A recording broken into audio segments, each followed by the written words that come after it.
તો ચાલો જોઈએ દોસ્તો ટાર્ગેટ વિથ ભાવિક મારુની સીસી પ્રિલિમની મોક ટેસ્ટનું લેવલ કેવું છે. ક્વેશ્ચન છે the apple was divided blank two house. સફરજન બે ભાગમાં વિભાજિત કરાયું હતું. બિટવીન, ઇન, એમોંગ કે એમિડસ્ટ. તો બેની વાત આવે બે વચ્ચેની તો મોટા ભાગના લોકો છે એ બિટવીન ટીક કરશે, પણ આ જવાબ ખોટો છે.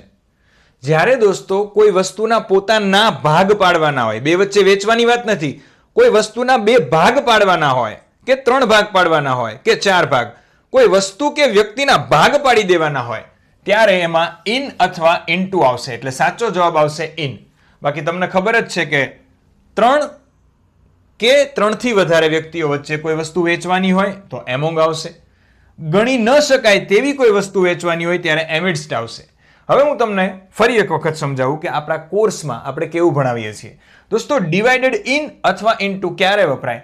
તો કોઈ પણ વસ્તુ કે વ્યક્તિના પોતાના ભાગ પાડવાના હોય, ટુકડા કરવાના હોય કે કેટેગરીઝ પાડવાની હોય ત્યારે ઇન આવે. એક ઉદાહરણ આપું છું. The cake was divided in 6 slice.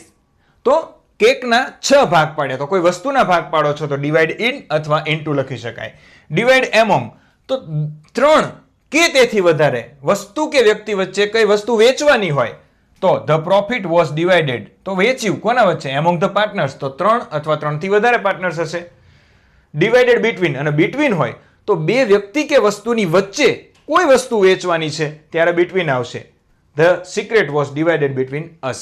તો આશા રાખું છું કે તમને આ વસ્તુ ક્લિયર થઈ હશે. નહીં થઈ હોય તો ટાર્ગેટ વિથ ભાવિક મારુનો ફૂલ કોર્સ છે એ લઈ લેજો.